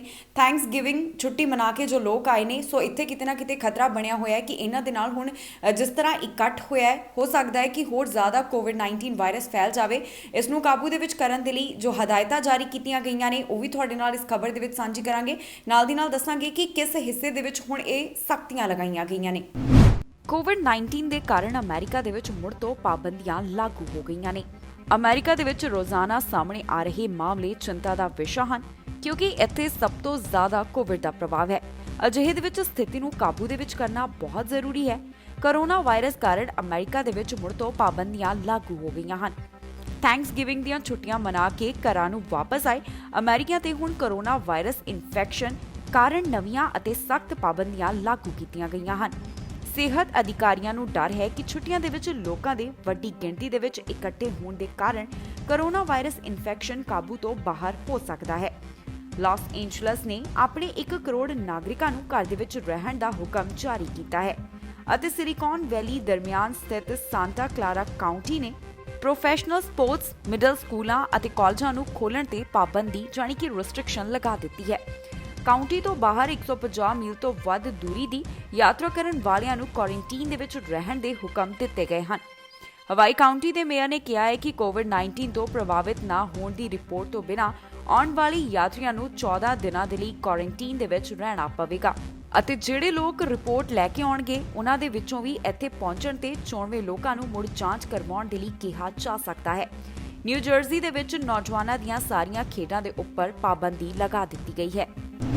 ਕੈਨੇਡਾ ਦੇ ਵੱਖ-ਵੱਖ ਹਿੱਸਿਆਂ ਦੇ ਵਿੱਚ ਪ੍ਰੋਵਿੰਸਸ ਦੇ ਵਿੱਚ ਮੁੜ ਤੋਂ ਸਖਤੀਆਂ ਕੀਤੀਆਂ ਜਾ ਰਹੀਆਂ ਨੇ ਤਾਂ ਕਿ ਕੋਵਿਡ-19 ਦੇ ਫੈਲਾਅ ਨੂੰ ਇੱਥੇ ਰੋਕਿਆ ਜਾਵੇ। ਨੁਨਾਵਤ ਦੀ ਜੇਕਰ ਗੱਲ ਕਰੀਏ ਤਾਂ ਇੱਥੇ ਵੀ ਕਰੋਨਾ ਵਾਇਰਸ ਨੂੰ ਰੋਕਣ ਵਾਸਤੇ, ਕੇਸਿਸ ਨੂੰ ਘੱਟ ਕਰਨ ਦੇ ਵਾਸਤੇ 2 ਹਫ਼ਤਿਆਂ ਦਾ ਲਾਕਡਾਊਨ ਲਗਾਇਆ ਜਾ ਰਿਹਾ ਹੈ। ਬਾਕੀ ਜਾਣਕਾਰੀ ਡੀਟੇਲ ਦੇ ਵਿੱਚ ਤੁਹਾਡੇ ਨਾਲ ਇਸ ਖਬਰ 'ਚ ਸਾਂਝੀ ਕਰਾਂਗੇ। ਨੁਨਾਵਤ ਦੇ ਵਿੱਚ ਕੋਵਿਡ-19 ਦੇ ਕਾਰਨ 2 ਹਫ਼ਤਿਆਂ ਦਾ ਲਾਕਡਾਊਨ ਲਗਾਇਆ ਗਿਆ ਹੈ। ਕੋਵਿਡ ਦੇ ਫੈਲਾਅ ਨੂੰ ਰੋਕਣ ਦੇ ਲਈ ਇੱਕ ਕਦਮ ਚੁੱਕਿਆ ਗਿਆ। ਨੁਨਾਵਤ ਦੇ chief public health officer doctor Michael Patterson ਨੇ ਇਸ ਹਫ਼ਤੇ ਦੇ ਸ਼ੁਰੂ ਦੇ ਵਿੱਚ ਕਿਹਾ ਸੀ ਕਿ ਕਾਰੋਬਾਰ ਅਤੇ ਸਕੂਲ ਦੁਬਾਰਾ ਖੁੱਲ੍ਹ ਸਕਦੇ ਹਨ। ਇਹ ਰੈਸਟ੍ਰਿਕਸ਼ਨਸ ਜਾਣੀ ਕਿ ਪਾਬੰਦੀਆਂ ਐਰਵੀਆਤ ਤੋਂ ਇਲਾਵਾ ਸਾਰੀਆਂ ਕਮਿਊਨਿਟੀਜ਼ ਦੇ ਵਿੱਚ ਲਗਾਈਆਂ ਗਈਆਂ ਹਨ। ਦੱਸ ਦਈਏ ਕਿ ਇੱਥੇ 76 ਐਕਟਿਵ ਕੇਸ ਹਨ ਅਤੇ ਹੁਣ 2 ਹਫ਼ਤਿਆਂ ਦੇ ਲਈ ਇੱਥੇ ਪਾਬੰਦੀਆਂ ਲੱਗੀਆਂ ਰਹਿਣਗੀਆਂ। ਪੀਟਰਸਨ ਨੇ ਕਿਹਾ ਹੈ ਕਿ ਇਹ ਕਦਮ ਇਸ ਲਈ ਚੁੱਕਿਆ ਗਿਆ ਕਿਉਂਕਿ ਅਜੇ ਤੱਕ ਉਹਨਾਂ ਦੀ ਟੀਮ ਇਹ ਪਤਾ ਨਹੀਂ ਲਗਾ ਸਕੀ ਕਿ ਕਮਿਊਨਿਟੀ ਟ੍ਰਾਂਸਮਿਸ਼ਨ ਜਾਰੀ ਹੈ ਜਾਂ ਨਹੀਂ। ਦੱਸ ਦਈਏ ਕਿ ਨੂਨਵੁੱਡ ਦੇ ਵਿੱਚ 93 ਐਕਟਿਵ ਇਨਫੈਕਸ਼ਨ ਕੇਸ ਹਨ ਅਤੇ ਇਹਨਾਂ ਦੇ ਵਿੱਚੋਂ 99 ਰਿਕਵਰਡ ਹੋ ਚੁੱਕੇ ਨੇ। ਹੁਣ ਤੱਕ ਇਸ ਟੈਰੀਟਰੀ ਦੇ ਵਿੱਚ 182 ਮਾਮਲੇ ਸਾਹਮਣੇ ਆ ਚੁੱਕੇ ਹਨ। ਸੋ ਇੱਥੇ ਵੀ ਕੋਵਿਡ-19 ਦੀ ਸਥਿਤੀ ਨੂੰ ਕਾਬੂ ਦੇ ਵਿੱਚ ਕਰਨ ਦੇ ਲਈ ਅਤੇ ਨਾਲ ਦੀ ਨਾਲ ਇਹਨਾਂ ਮਾਮਲਿਆਂ ਨੂੰ ਕੰਟਰੋਲ ਕਰਨ ਦੇ ਲਈ ਇਹ ਪਾਬੰਦੀਆਂ ਇੱਥੇ ਲਗਾਈਆਂ ਜਾ ਰਹੀਆਂ ਨੇ। ਦੱਸ ਦਈਏ ਕਿ ਕੈਨੇਡਾ ਦੇ ਵਿੱਚ ਲਗਾਤਾਰ ਇਹ ਕੋਵਿਡ ਕੇਸਿਸ ਜੋ ਸਾਹਮਣੇ ਆ ਰਹੇ ਨੇ, ਇਸ ਦੇ ਚੱਲਦਿਆਂ ਸਖਤੀਆਂ ਕੀਤੀਆਂ ਜਾ ਰਹੀਆਂ ਨੇ, ਜਾਣੀ ਕਿ ਮੁੜ ਤੋਂ ਕਈ ਪ੍ਰੋਵਿੰਸਿਸ ਦੇ ਵਿੱਚ ਸਖਤ ਪਾਬੰਦੀਆਂ ਲਗਾਈਆਂ ਜਾ ਰਹੀਆਂ ਨੇ। ਅਮਰੀਕਾ ਜਾਣ ਵਾਲਿਆਂ ਦੇ ਲਈ ਖੁਸ਼ਖਬਰੀ ਸਾਹਮਣੇ ਆਈ ਹੈ। ਜੋ H1B ਵੀਜ਼ਾ ਦੇ ਉੱਪਰ ਰੋਕ ਲਗਾਈ ਗਈ ਸੀ, ਉਸ ਦੇ ਲਈ ਹੁਣ ਰਾਹਤ ਦਿੱਤੀ ਗਈ ਹੈ। ਜਾਣੀ ਅਦਾਲਤ ਵੱਲੋਂ ਜੋ ਟਰੰਪ ਪ੍ਰਸ਼ਾਸਨ ਵੱਲੋਂ ਇਸ ਵੀਜ਼ਾ ਨੂੰ ਲੈ ਕੇ ਰੋਕ ਲਗਾਈ ਗਈ ਸੀ, ਉਸ ਨੂੰ ਰਾਹਤ ਦਿੱਤੀ ਗਈ ਹੈ ਤੇ ਆਪਣਾ ਫੈਸਲਾ ਸੁਣਾਇਆ ਹੈ। ਅਮਰੀਕੀ ਅਦਾਲਤ ਨੇ ਟਰੰਪ ਪ੍ਰਸ਼ਾਸਨ ਵੱਲੋਂ ਪ੍ਰਪੋਜ਼ਡ H1B ਨਿਯਮਾਂ ਤੇ ਰੋਕ ਲਾਈ ਹੈ। ਇਸ ਦੇ ਨਾਲ ਹਜ਼ਾਰਾਂ ਭਾਰਤੀ ਪ੍ਰੋਫੈਸ਼ਨਲਸ ਅਤੇ ਟੌਪ ਦੀਆਂ ਅਮਰੀਕਨ ਇਨਫੋਰਮੇਸ਼ਨ ਟੈਕਨੋਲੋਜੀ ਕੰਪਨੀਆਂ ਨੂੰ ਇੱਕ ਵੱਡੀ ਰਾਹਤ ਮਿਲੀ ਹੈ। ਇਹ ਪ੍ਰਪੋਜ਼ਲ ਵਿਦੇਸ਼ੀ ਕਰਮਚਾਰੀਆਂ ਨੂੰ ਅਪਾਇੰਟ ਕਰਨ ਦੀ ਅਮਰੀਕੀ ਕੰਪਨੀਆਂ ਦੀ ਕੈਪੈਸਿਟੀ ਨੂੰ ਅਫੈਕਟ ਕਰਦੇ ਸਨ। ਗੌਰਤਲਬ ਹੈ ਕਿ H1B ਵੀਜ਼ਾ ਇੱਕ ਨਾਨ ਇਮੀਗ੍ਰੈਂਟ ਵੀਜ਼ਾ ਹੈ ਜੋ ਅਮਰੀਕੀ ਕੰਪਨੀਆਂ ਨੂੰ ਵਿਸ਼ੇਸ਼ ਕਾਰੋਬਾਰ ਜਿਨ੍ਹਾਂ ਦੇ ਵਿੱਚ ਥਿਓਰੈਟੀਕਲ ਔਰ ਟੈਕਨੀਕਲ ਕੰਸੀਡਰੇਸ਼ਨਸ ਦੀ ਲੋੜ ਹੁੰਦੀ ਹੈ, ਇਸ ਦੇ ਲਈ ਵਿਦੇਸ਼ੀ ਕਰਮਚਾਰੀਆਂ ਨੂੰ ਰੱਖਣ ਦੀ ਇਜਾਜ਼ਤ ਦਿੰਦਾ ਹੈ। ਅਮਰੀਕਾ ਹਰ ਸਾਲ 85,000 H1B ਵੀਜ਼ਾ ਜਾਰੀ ਕਰਦਾ ਹੈ। ਆਮ ਤੌਰ ਦੇ ਉੱਪਰ ਇਹ 3 ਸਾਲਾਂ ਦੇ ਲਈ ਜਾਰੀ ਹੁੰਦੇ ਹਨ ਅਤੇ ਇਹਨਾਂ ਨੂੰ ਰੀਨਿਊ ਕਰਵਾਇਆ ਜਾ ਸਕਦਾ ਹੈ। ਕਰੀਬ 6 ਲੱਖ H1B ਵੀਜ਼ਾ ਹੋਲਡਰਸ ਵਿੱਚੋਂ ਜ਼ਿਆਦਾਤਰ ਭਾਰਤ ਅਤੇ ਚੀਨ ਤੋਂ ਹਨ। ਨਾਰਦਰਨ ਡਿਸਟ੍ਰਿਕਟ ਆਫ ਕੈਲੀਫੋਰਨੀਆ ਦੇ ਜੱਜ ਨੇ ਮੰਗਲਵਾਰ ਨੂੰ ਆਪਣੇ 24 ਸਫ਼ਿਆਂ ਦੇ ਆਦੇਸ਼ ਦੇ ਵਿੱਚ ਟਰੰਪ ਪ੍ਰਸ਼ਾਸਨ ਦੀ ਉਸ ਦਾ ਲੇਟੈਸਟ ਪਾਲਿਸੀ ਦੇ ਉੱਪਰ ਰੋਕ ਲਗਾ ਦਿੱਤੀ ਸੀ, ਜਿਸ ਦੇ ਤਹਿਤ ਇੰਪਲੋਇਮੈਂਟ ਪ੍ਰੋਵਾਈਡਰਸ ਨੂੰ H1B ਵੀਜ਼ਾ ਤੇ ਵਿਦੇਸ਼ੀ ਕਾਮਿਆਂ ਨੂੰ ਮਹੱਤਵਪੂਰਨ ਰੂਪ ਦੇ ਨਾਲ ਜ਼ਿਆਦਾ ਤਨਖਾਹ ਦੇਣੀ ਪੈਂਦੀ। ਇਸ ਤੋਂ ਇਲਾਵਾ ਉਹਨਾਂ ਨੇ ਇੱਕ ਹੋਰ ਨੀਤੀ ਨੂੰ ਵੀ ਬਾਈਪਾਸ ਕਰ ਦਿੱਤਾ ਹੈ ਜੋ ਅਮਰੀਕੀ ਤਕਨੀਕੀ ਕੰਪਨੀਆਂ ਅਤੇ ਹੋਰ ਰੋਜ਼ਗਾਰ ਪ੍ਰੋਵਾਈਡਰਸ ਦੇ ਲਈ ਮਹੱਤਵਪੂਰਨ ਮੰਨੇ ਜਾਣ ਵਾਲੇ H1B ਵੀਜ਼ਾ ਦੀ ਐਲੀਜੀਬਿਲਟੀ ਨੂੰ ਘੱਟ ਕਰ ਦਿੰਦੀ। ਇਸ ਫੈਸਲੇ ਦੇ ਬਾਅਦ ਡਿਪਾਰਟਮੈਂਟ ਆਫ ਹੋਮਲੈਂਡ ਸਿਕਿਉਰਿਟੀ ਦਾ ਰੋਜ਼ਗਾਰ ਅਤੇ ਹੋਰ ਮੁੱਦਿਆਂ ਤੇ 7 ਦਸੰਬਰ ਤੋਂ ਇਫੈਕਟਿਵ ਨਿਯਮ ਹੁਣ ਡਿਸੇਬਲ ਹੋ ਗਿਆ ਹੈ। Department of labour the 8 October ਨੂੰ ਇਫੈਕਟਿਵ ਨਿਯਮ ਵੀ ਹੁਣ ਵੈਲਿਡ ਨਹੀਂ ਹੈ। ਬ੍ਰੈਂਪਟਨ ਤੋਂ ਇੱਕ ਅਜਿਹੀ ਖਬਰ ਸਾਹਮਣੇ ਆਈ ਜਿੱਥੇ ਇੱਕ ਘਰ ਦੇ ਵਿੱਚ ਅੱਗ ਲੱਗੀ ਤੇ ਫਾਇਰ ਫਾਈਟਰਸ ਨੇ ਬੜੀ ਜਦੋਜਹਿਦ ਦੇ ਨਾਲ ਮਾਂ ਬੇਟੇ ਦੀ ਜਾਨ ਬਚਾਈ ਹੈ। ਸੋ ਜੋ ਲੋਕ ਉੱਥੇ ਮੌਜੂਦ ਸੀ ਉਹਨਾਂ ਨੇ ਵੀ ਜੋ ਫਾਇਰ ਫਾਈਟਰਸ ਦਾ ਇੱਕ ਕੰਮ ਹੈ ਜਿਸ ਤਰ੍ਹਾਂ ਉਹਨਾਂ ਵੱਲੋਂ ਬਚਾਇਆ ਗਿਆ ਹੈ ਮਾਂ ਤੇ ਬੇਟੇ ਨੂੰ, ਉਸ ਦੀ ਕਾਫੀ ਤਾਰੀਫ ਕੀਤੀ ਹੈ ਕਿਉਂਕਿ ਉਹਨਾਂ ਜਾਣਕਾਰੀ ਸਾਂਝੀ ਕੀਤੀ ਕਿ ਜਿਸ ਤਰ੍ਹਾਂ ਦੇ ਉਸ ਸਮੇਂ ਉੱਥੇ ਹਾਲਾਤ ਬਣੇ ਹੋਏ ਸੀ, ਔਖਾ ਲੱਗਦਾ ਸੀ ਕਿ ਇਹਨਾਂ ਨੂੰ ਬਚਾਇਆ ਜਾ ਸਕੇ, ਪਰ ਜਿਸ ਤਰ੍ਹਾਂ ਦੀ ਜੋ ਕਾਰਵਾਈ ਫਾਇਰ ਫਾਈਟਰਸ ਵੱਲੋਂ ਕੀਤੀ ਗਈ ਹੈ ਉਹ ਵਾਕਈ ਹੀ ਕਾਬਲੇ ਤਾਰੀਫ ਹੈ। ਖਬਰ ਬ੍ਰੈਂਪਟਨ ਤੋਂ ਸਾਹਮਣੇ ਆਈ ਹੈ ਜਿੱਥੇ ਫਾਇਰ ਫਾਈਟਰਸ ਨੇ ਅੱਗ ਦੇ ਵਿੱਚ ਘਿਰੇ ਘਰ ਵਿੱਚੋਂ ਇੱਕ ਮਾਂ ਪੁੱਤ ਦੀ ਜਾਨ ਬਚਾਈ ਹੈ। ਕੈਨੇਡਾ ਦੇ ਸ਼ਹਿਰ ਬ੍ਰੈਂਪਟਨ ਦੇ ਵਿੱਚ ਇੱਕ ਘਰ 'ਚ ਅੱਗ ਲੱਗ ਗਈ ਜਿਸ ਕਾਰਨ ਇੱਕ ਔਰਤ ਅਤੇ ਉਸ ਦਾ ਪੁੱਤਰ ਜ਼ਖਮੀ ਹੋ ਗਿਆ। ਜੋ ਜਾਣਕਾਰੀ ਹਾਸਲ ਹੋਈ ਹੈ ਉਸ ਮੁਤਾਬਕ ਨਵਾਦਾ ਕੋਰਟ ਦੇ ਪੋਵਰਡ ਡਰਾਈਵ ਈਸਟ ਅਤੇ ਨਾਸਮਿਥ ਸਟਰੀਟ ਤੇ ਸਥਿਤ ਇੱਕ ਘਰ ਦੇ ਵਿੱਚ ਅੱਗ ਲੱਗੀ ਅਤੇ 2 ਵਾਰ ਅਲਾਰਮ ਵੀ ਵੱਜੇ। ਫਾਇਰ ਫਾਈਟਰਸ ਨੇ ਸਮੇਂ ਤੇ ਪਹੁੰਚ ਕੇ ਮਾਂ ਪੁੱਤ ਨੂੰ ਬਾਹਰ ਕੱਢਿਆ। ਜੇਕਰ ਥੋੜੀ ਵੀ ਦੇਰ ਹੋ ਜਾਂਦੀ ਤਾਂ ਕਾਫੀ ਨੁਕਸਾਨ ਹੋ ਸਕਦਾ ਸੀ। ਦੱਸਿਆ ਜਾ ਰਿਹਾ ਹੈ ਕਿ ਘਰ ਦੀ ਬੇਸਮੈਂਟ ਦੇ ਵਿੱਚ ਅੱਗ ਲੱਗੀ ਤੇ ਮਾਂ ਪੁੱਤ ਇੱਥੇ ਫਸ ਗਏ। ਜਿਸ ਤਰ੍ਹਾਂ ਦੇ ਇੱਥੇ ਹਾਲਾਤ ਬਣ ਗਏ ਸਨ, ਫਾਇਰ ਫਾਈਟਰਸ ਨੇ ਬਹੁਤ ਮੁਸ਼ਕਿਲ ਦੇ ਨਾਲ ਇਹਨਾਂ ਮਾਂ ਪੁੱਤ ਨੂੰ ਬਾਹਰ ਕੱਢਿਆ। ਦੱਸਿਆ ਜਾ ਰਿਹਾ ਹੈ ਕਿ ਦੋਹਾਂ ਦਾ ਹਸਪਤਾਲ ਦੇ ਵਿੱਚ ਇਲਾਜ ਚੱਲ ਰਿਹਾ ਹੈ। ਉਹਨਾਂ ਦੀ ਸਥਿਤੀ ਬਾਰੇ ਅਜੇ ਤੱਕ ਕੋਈ ਜਾਣਕਾਰੀ ਨਿਕਲ ਕੇ ਸਾਹਮਣੇ ਨਹੀਂ ਆਈ। ਆਸ-ਪਾਸ ਦੇ ਲੋਕਾਂ ਨੇ ਵੀ ਫਾਇਰ ਫਾਈਟਰਸ ਦੀ ਫੁਰਤੀ ਦੀ ਸਿਫਤ ਕੀਤੀ ਹੈ ਜਿਸ ਤਰ੍ਹਾਂ ਇਸ ਘਟਨਾ ਦੇ ਵਿੱਚ ਉਹਨਾਂ ਵੱਲੋਂ ਮਾਂ ਪੁੱਤਰ ਦੀ ਜਾਨ ਬਚਾਈ ਗਈ ਹੈ। ਸ਼ਰਾਬ ਪੀ ਕੇ ਡਰਾਈਵਿੰਗ ਸੀਟ ਦੇ ਉੱਪਰ ਬੈਠਣ ਦੇ ਮਾਮਲੇ ਦੇ ਵਿੱਚ ਬ੍ਰੈਂਪਟਨ ਦੇ ਇੱਕ ਪੰਜਾਬੀ ਨੂੰ ਗ੍ਰਿਫਤਾਰ ਕੀਤਾ ਗਿਆ ਹੈ। ਇਸ ਦੇ ਉੱਪਰ ਚਾਰजेस ਅਲੱਗ-ਅਲੱਗ ਤਰ੍ਹਾਂ ਦੇ ਲਗਾਏ ਗਏ ਨੇ। ਦੱਸ ਦਈਏ ਕਿ ਇਸ ਦੀ ਪਹਿਚਾਣ ਰਿਸ਼ਪਾਲ ਧਾਲੀਵਾਲ ਦੇ ਤੌਰ ਦੇ ਉੱਪਰ ਦੱਸੀ ਜਾ ਰਹੀ ਹੈ। ਬਾਕੀ ਪੁਲਿਸ ਵੱਲੋਂ ਜਾਣਕਾਰੀ ਇਸ ਦੇ ਨਾਲ ਸੰਬੰਧਿਤ ਸਾਂਝੀ ਕੀਤੀ ਗਈ ਹੈ। ਸੋ ਕਿਹੜੇ-ਕਿਹੜੇ ਚਾਰजेस ਇਸ ਦੇ ਉੱਪਰ ਲੱਗੇ ਨੇ ਤੁਹਾਨੂੰ ਇਸ ਖਬਰ ਦੇ ਵਿੱਚ ਦੱਸਾਂਗੇ। ਖਬਰ ਕੈਲੇਡਨ ਤੋਂ ਸਾਹਮਣੇ ਆਈ ਜਿੱਥੇ ਰਿਸ਼ਪਾਲ ਧਾਲੀਵਾਲ ਨਾਮ ਦੇ ਪੰਜਾਬੀ ਨੂੰ ਗ੍ਰਿਫਤਾਰ ਕੀਤਾ ਗਿਆ ਹੈ। ਦਰਅਸਲ ਸ਼ਰਾਬ ਪੀ ਕੇ ਗੱਡੀ ਦੀ ਡਰਾਈਵਿੰਗ ਸੀਟ ਤੇ ਬੈਠਣ ਦੇ ਦੋਸ਼ ਦੇ ਵਿੱਚ ਇਹ ਡਰਾਈਵਰ ਕੈਲੇਡਨ ਵਿਖੇ ਗ੍ਰਿਫਤਾਰ ਕੀਤਾ ਗਿਆ। ਰਿਸ਼ਪਾਲ ਧਾਲੀਵਾਲ ਬ੍ਰੈਂਪਟਨ ਦਾ ਰਹਿਣ ਵਾਲਾ ਹੈ ਅਤੇ ਉਸ ਦੀ ਉਮਰ 58 ਸਾਲ ਦੱਸੀ ਗਈ। ਬ੍ਰੈਂਪਟਨ ਦੇ ਰਿਸ਼ਪਾਲ ਧਾਲੀਵਾਲ ਨੂੰ ਕੱਲ ਸ਼ਾਮ 8 ਵਜੇ ਦੇ ਕਰੀਬ ਕੈਲੇਡਨ ਵਿਖੇ ਸ਼ਰਾਬ ਪੀ ਕੇ ਗੱਡੀ ਦੀ ਡਰਾਈਵਿੰਗ ਸੀਟ ਤੇ ਬੈਠਣ ਦੇ ਦੋਸ਼ ਹੇਠ ਗ੍ਰਿਫਤਾਰ ਕੀਤਾ ਗਿਆ ਹੈ। ਜਾਣਕਾਰੀ ਮੁਤਾਬਕ ਗ੍ਰਿਫਤਾਰੀ ਸਮੇਂ ਗੱਡੀ ਦੇ ਵਿੱਚ ਡਰਾਈਵਿੰਗ ਸੀਟ ਲਾ ਕੇ ਖੁੱਲੀ ਸ਼ਰਾਬ ਦੀ ਬੋਤਲ ਵੀ ਬਰਾਮਦ ਹੋਈ ਹੈ। ਰਿਸ਼ਪਾਲ ਧਾਲੀਵਾਲ ਦੀ ਔਰੰਜਵਿਲ ਕੋਰਟ ਵਿਖੇ ਪੇਸ਼ੀ 11 ਫਰਵਰੀ ਦੀ ਪਾਈ ਗਈ ਹੈ। ਰਿਸ਼ਪਾਲ ਨੂੰ ਕਈ ਦੋਸ਼ਾਂ ਦੇ ਵਿੱਚ ਚਾਰਜ ਕੀਤਾ ਗਿਆ ਹੈ। ਲਾਪਰਵਾਹ driving, failure or refusal to comply with the demand, having care or control of a motor vehicle with open container of liquor ਵਰਗੇ ਚਾਰजेस ਉਹਨਾਂ ਦੇ ਉੱਪਰ ਲਗਾਏ ਗਏ ਹਨ। ਰਸ਼ਪਾਲ ਸਿੰਘ ਧਾਲੀਵਾਲ ਨੂੰ ਗ੍ਰਿਫਤਾਰ ਤਾਂ ਕਰ ਹੀ ਲਿਆ ਹੈ, ਨਾਲ ਦੀ ਨਾਲ 11 ਫਰਵਰੀ ਨੂੰ ਹੁਣ ਉਹਨਾਂ ਦੀ ਕੋਰਟ ਦੇ ਵਿੱਚ ਪੇਸ਼ੀ ਵੀ ਹੋਵੇਗੀ। ਇਸ ਦੇ ਨਾਲ ਹੀ ਜਾਂਦੇ ਇੱਕ ਵਾਰ ਫਿਰ ਤੋਂ ਝਾਤ ਮਾਰਦੇ ਹਾਂ ਅੱਜ ਦੀਆਂ ਚੋਣਵੀਂ ਖਬਰਾਂ ਦੇ ਉੱਪਰ। ਸਰੀ 'ਚ ਕਿਸਾਨਾਂ ਦੇ ਹੱਕ 'ਚ ਕਾਰ ਰੈਲੀ, ਵੱਡੀ ਗਿਣਤੀ ਦੇ ਵਿੱਚ ਲੋਕਾਂ ਨੇ ਕੀਤਾ ਪ੍ਰਦਰਸ਼ਨ। ਆ ਗਈ ਕਰੋਨਾ ਵੈਕਸੀਨ, ਫਾਈਜ਼ਰ ਨੂੰ ਮਿਲੀ ਮਨਜ਼ੂਰੀ। ਕੈਨੇਡਾ ਦੇ ਵਿੱਚ ਕੋਵਿਡ-19 ਅਪਡੇਟ, ਦੱਸਾਂਗੇ ਕਰੋਨਾ ਵਾਇਰਸ ਦੇ ਕਿੱਥੋਂ ਆਏ ਕਿੰਨੇ ਮਾਮਲੇ ਸਾਹਮਣੇ। ਅਮਰੀਕਾ 'ਚ ਪੰਜਾਬੀਆਂ ਨੇ ਘੇਰੀ ਭਾਰਤੀ ਐਮਬੈਸੀ, ਕਿਸਾਨਾਂ ਦੇ ਹੱਕ ਦੇ ਵਿੱਚ ਕੀਤਾ ਪ੍ਰਦਰਸ਼ਨ। ਓਨਟਾਰੀਓ ਦੇ ਗੈਰ ਜ਼ਰੂਰੀ ਸਟੋਰ ਖੋਲ੍ਹਣ ਦੀ ਉੱਠ ਰਹੀ ਮੰਗ, ਕਿਹਾ ਸਖਤੀਆਂ ਬਾਅਦ ਵੀ ਨਹੀਂ ਕੰਟਰੋਲ ਹੋਏ ਮਾਮਲੇ। ਖਬਰਾਂ ਦੇ ਇਸ ਬੁਲੇਟਿਨ ਦੇ ਵਿੱਚ ਇੰਨਾ ਹੀ। ਨਵੀਆਂ ਤੇ ਤਾਜ਼ੀਆਂ ਖਬਰਾਂ ਲੈ ਕੇ ਫਿਰ ਤੋਂ ਹਾਜ਼ਰ ਹੋਵਾਂਗੇ। ਫਿਲਹਾਲ ਮੈਨੂੰ ਇੰਦਰਪ੍ਰੀਤ ਕੌਰ ਪੰਨੂ ਨੂੰ ਦਿਓ ਇਜਾਜ਼ਤ ਤੇ ਤੁਸੀਂ ਵੇਖਦੇ ਰਹੋ ਟੀਵੀ ਪੰਜਾਬ।